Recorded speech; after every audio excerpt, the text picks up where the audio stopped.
in 2025, I'm trying to read 100 books, and I have already hit the 50 book mark, which is pretty shocking. I was not expecting to get this far this fast, but I thought I would do a quick halfway point check-in. I will probably have to increase the reading goal that I have set for myself if things continue along the path that they are currently on. You never know, things could change, but I seem to be reading at a voracious clip. I really don't have much else to do during the day besides watch my child. So while they nap, I get to read. And so I have really enjoyed reading a ton. I have also listened to a ton of books, which has been a cheat code for me as I'm doing my cardio, as I'm training in the gym. I just listen to a book as opposed to listen to some music, and that may change. But where we are right now, as of recording this, I'm actually on my 58th book, but we're just going to talk about the first 50 so that we can update the progress as we go. As it stands, in the 50 books that I have read 18,975 pages, all according to the Goodreads of each book that I have read, which is a hefty chunk.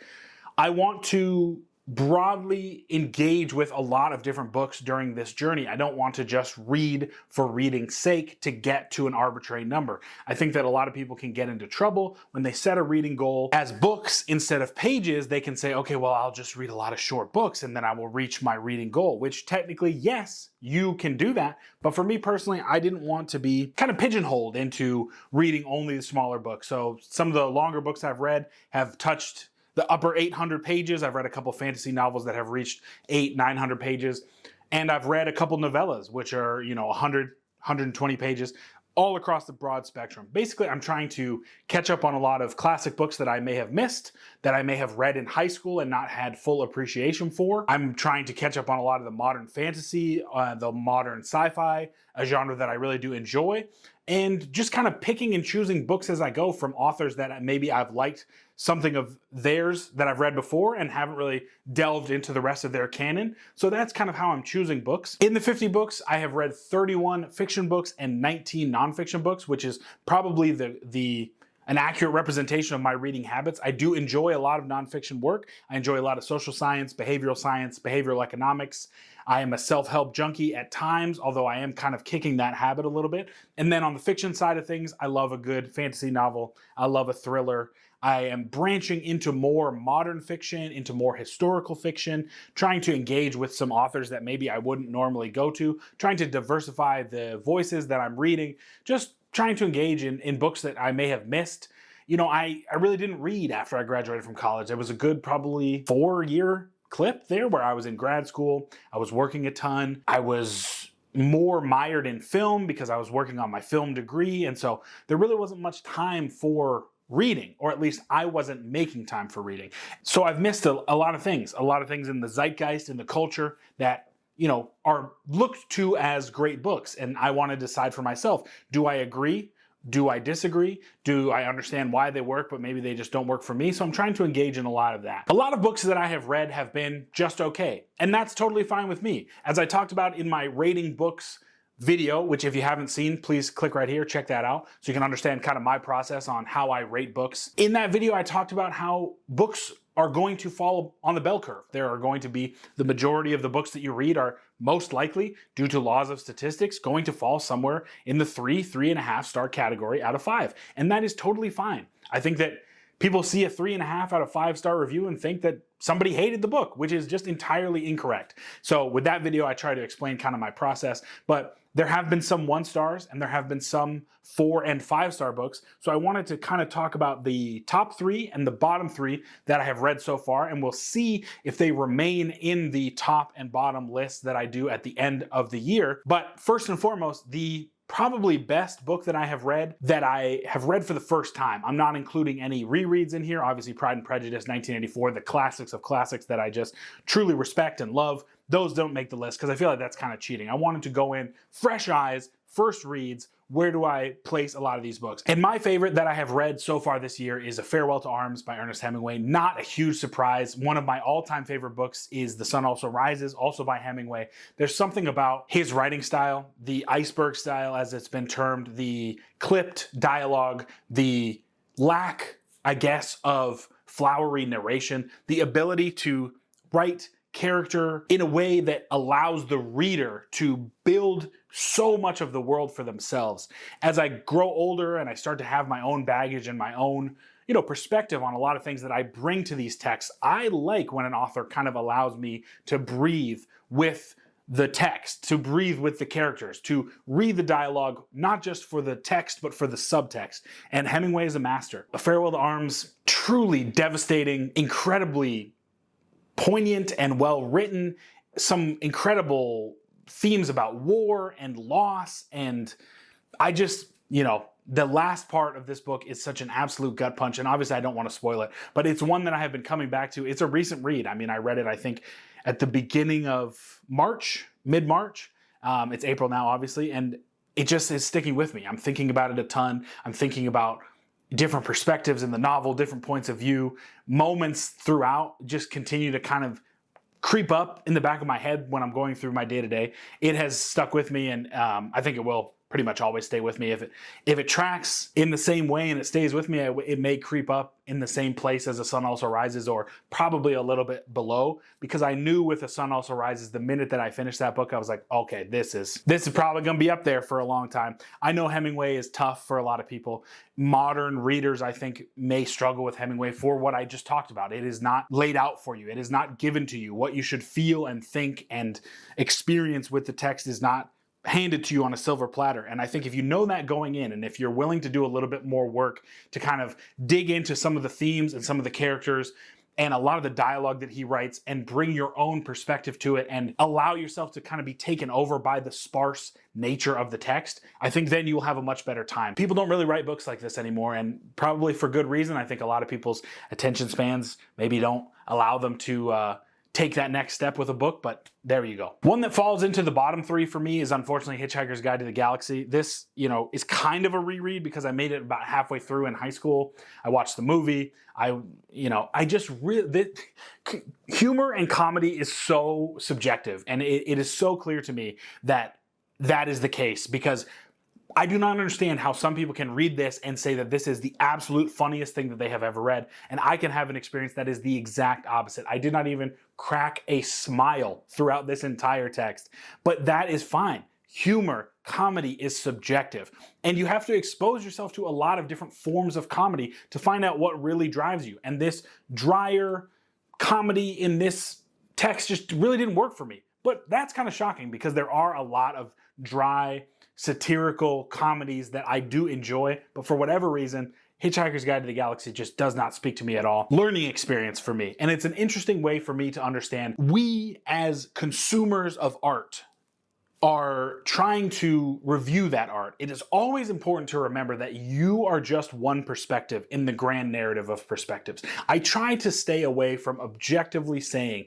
that something is not very good, because there is so much subjectivity in the consumption of art that it is almost impossible to say that something is objectively bad. So it was an exercise in me trying to understand what other people found in this book, which I think in its own way was very valuable and will continue to guide me in the way that I review and think about and rate books as this challenge continues. So in that way, I'm very thankful that I read it, but it was 2 days that I will not get back in terms of my reading. Back on the positive, back in the top three, The Killer Angels, A Shot in the Dark. It was, let's give historical fiction a try. I was a history major in college. I have not been a huge fan of historical fiction in the past because I tend to want to read more of the actual history. But this year I'm trying to delve a little bit deeper into historical fiction, and I'm so glad that I did, because I think I have gained a new perspective on the Civil War, specifically the Battle of Gettysburg, through this text. I think if you have not really engaged in the battle side of the Civil War, which is not really my cup of tea. My history was more social history, and I wasn't really an American historian.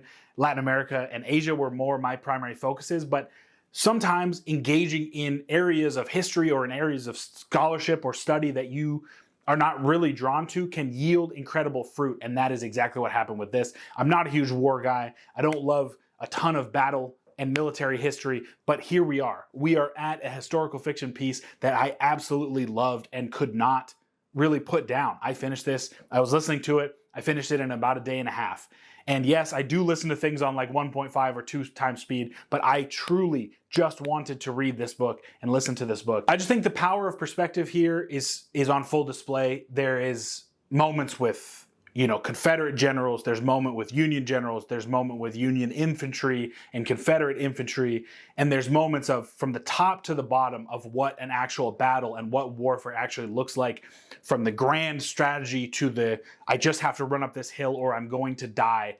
These perspectives that we may not get that are so important and valuable. And I just really enjoyed this book a ton. Not to mention, beyond the philosophical, it's just enjoyable. It's a very well-written, sharp, enjoyable read. And, you know, if you're reading something just for the plot, this is also really interesting. From historical fiction to historical fiction, I say that in quotation marks, another in the bottom 3 was The Dark Queens. This was a huge letdown. I really wanted to enjoy this book, but I say historical fiction in quotation marks because this book seemed pretty dubiously sourced. And not only that, but also there's a chapter in it that kind of discusses how the sourcing of this book cannot really be trusted, and so the authors just kind of take their own perspective. That doesn't really fly with me with a lot of these history books. Like I said, history major, really like things to be actually sourced properly, or at least, you know, give me a lie and say that you're sourcing something properly. I don't know. But with medieval history, with histories that take place under monarchy, it can be very difficult because, like I said in my actual video about this, it's chroniclers. It's not actual historians looking back. It's usually people who are chronicling the events while the events are taking place. And that can be rough if you piss a king or queen off. You usually are not going to live through that experience. So, yes, we have to take all of these primary sources with a grain of salt. But the problem with this text, not only was it taken with a grain of salt, it was taken with a tablespoon of salt. And it just didn't really work for me. Not to mention the writing felt flat. It felt uninspired. It was confusing at times. Not a great book at all, in my opinion. I'm sure some people could get something out of it, but for me, it fell completely flat. Really didn't enjoy it. And hopefully my history turns around a little bit as I continue to read. The last on my top 3 is called Strange Pictures by Uketsu. It is a Japanese novel, and it was something that I walked into a Barnes & Noble and just picked up based on the cover. I do this thing every month, judge a book by its cover, where I just pick something based on the front cover, the back cover, and one page. And I am so glad that I picked this book up because it's fascinating. It's a great, tight crime narrative. At its face, totally fine. But what elevates it a little bit beyond that is the use of art, the use of internet forums, the use of modern online language and sleuthing. It feels like a Reddit creepypasta, and that really worked for me. It was a different perspective on the traditional crime horror genre that I really think elevated it. Like I said, it could have been written straight and it would have been totally fine, probably just a 3 out of 5.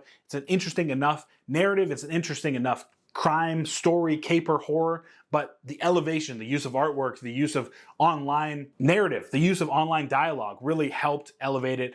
Super fast read. I read this one in a night and I'm still thinking about it. I really enjoyed it. And it has kind of opened up my eyes to the horror genre or the crime genre, and I'm looking for more of that as I go. So I cannot say enough good things about this book. It's on the top 3. We will see if it remains in the top 10 as we get to the end of the year. I have a feeling that it will, but really enjoyed it. Finally, the last bottom 3 was Funny Story, another in a genre that maybe I should not be reading, romance novel. Again, I want to broaden my perspective. I want to read things that maybe I wouldn't read on a normal day. So I thought, let's give a romance novel a try. And I was disappointed, to say the least. I've learned from making a review video and getting a lot of comments from the romance novel community, the romance novel enjoyers, that these tropes that I was so vehemently against are actually part of the genre. They are part of what people enjoy about the genre. They describe things to the potential reader so that the potential reader can find a style of narrative that they actually want to, so that they know that they're not wasting time on a specific style of romance. I didn't know that. So again, even in books that I do not enjoy, I can still learn something and take something away. I have learned that specifically this type of romance really wasn't for me. And I don't think romance novels in general are for me. I am toying with the idea of trying a romantasy novel to see if that is any better, but I have my doubts about that as well. But again, it's about broadening the perspectives. You never know. There may be a hidden gem, but for me, Funny Story just didn't hit at all. Still a positive learning experience about a different genre that I am not very familiar with. So that's where we stand, 50 books in. I started this challenge this year kind of as a way to disconnect myself from social media, from using my phone all the time. And that has been a great success. My phone usage is down like 2 hours average a day. I'm barely picking it up anymore. Instead, I'm reaching for a book, and I'm really having a lot of fun making these videos. I'm really having a lot of fun just reading again, which is not something that I thought I would ever get back to. So I'm very excited to continue on this journey. If you want to follow along on this journey, please subscribe. Let me know what you're reading in the comments. Let me know if you have any suggestions for me to read during this reading challenge. Thank you so much for watching. I hope you're reading something very good. I will see you in the next one.